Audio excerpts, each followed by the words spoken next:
You all know what it is. I'm not even gonna say it. Building our community here, you all already know. Last video we talked about dealing with malignant narcissists, how to spot them. Now we're going to be talking about how to take your power back from a malignant narcissist.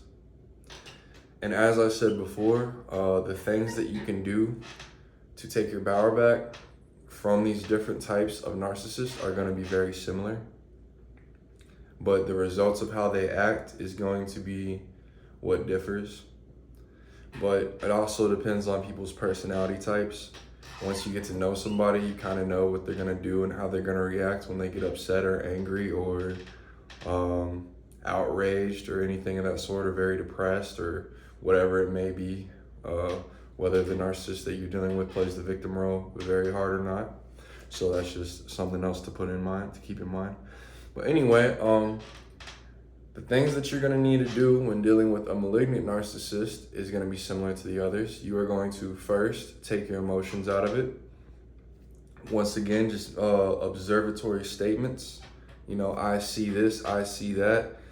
You have a right to your own opinion. I can't control your opinion. I see that's how you see me. Just things that aren't going to give fire to it and that remove yourself. Okay. Also, when you're dealing in long-term situations with these narcissists and you're trying to have a divorce from them, a lot of times you're going to need evidence to be able to use that in court, that they act a certain way or they are a certain way. Narcissists, a lot of times when you're in these long-term points, they build up a certain way of reinforcement towards you, of training towards you. They train you to be scared of them. They train you to be scared of their explosive moments. They train you to be scared of them coming down on you. They train you, especially with a male narcissist, and then an empathic female, for example, they're gonna train you to not oppose them in any way, so that they always get their way, so that they can get what they get out of you and still feel that ego and all that nice stuff that they get. Anyway, sometimes you're gonna have moments when you have to build evidence to get your stuff that you need to separate from these narcissists. So a narcissist is always gonna expose themselves, especially when they're losing control and it's been going on for a little while. So you don't have to push it, you just gotta wait. But a narcissist is always gonna start dropping their mask and they're dropping their mask and they're gonna say something or do something that is gonna come back to haunt them. So recording their calls when they call you, recording all their texts, things like that will help you get what you want out of long-term standings with narcissists and trying to get divorced and all that nice stuff. But if you aren't trying to get divorced, there's no real need for holding evidence and doing that, but you still can, but it's just more for the legal purposes. But other than that, you could just hold the evidence of text, for example, I know we're talking about malignant, but a covert narcissist might say they'll do something, and then when the time is to do it, they act like you never asked them. And when you have proof, you can show that, and then it's gonna upset them more, the mask will crack more, it'll be harder for them to control things, and they'll start being more impulsive. So and that still stands with the malignant narcissist. Even if you start bringing out text, receipts, whatever, showing that they are acting a certain way or doing something you didn't like or agreed to something they're not doing it or something of the sort, it's normally covert actions, but you get what I'm saying. You can do that too. It's just all really a part of the taking your power back, so removing yourself emotionally, keeping an observatory level to how you're coming at things.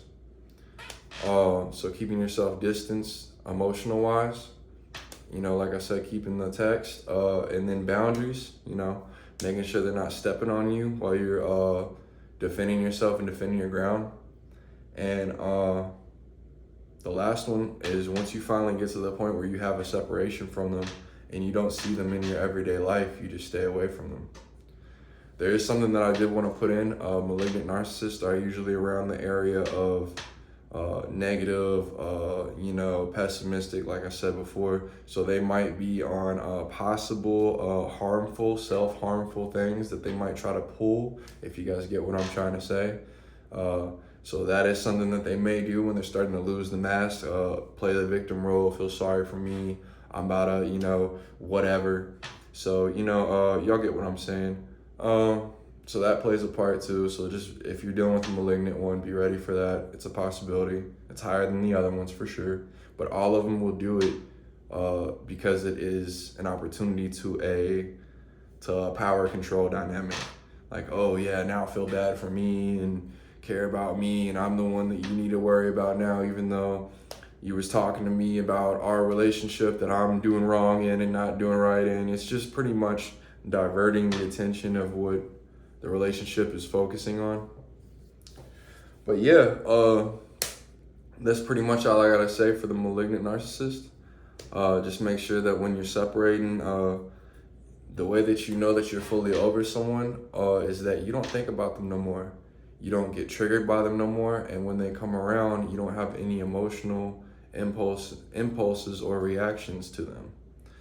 So just letting them go, giving peace to yourself, letting yourself be free of all the things that they've done to you so that you can live your life, so that you can be happy. But also, now you know how to deal with these types of people because they all do pretty similar stuff. Even if it's different ways, all the narcissists do pretty similar stuff. They all need someone outside of them. They all are really afraid, truly. They all don't love themselves. They all are disgusted with themselves. That's why they choose to mimic other people. And they all really just need to learn to love themselves, to be real. We all have a place here. It doesn't matter if you've been hit with that title or not. You can change it. You can be better. You can take steps to be a better piece of the puzzle in the society and fit in with it in a cohesive order instead of a destructive order. It is all love, everyone, or else I wouldn't speak. We all have a reason to be here. Nobody is more important or less important than each other, and I mean that from the bottom of my heart. I hope you all realize that. You are no more important than the ants on the ground, the bird in the sky, or the sun in space. It is all love, everyone. I'm out.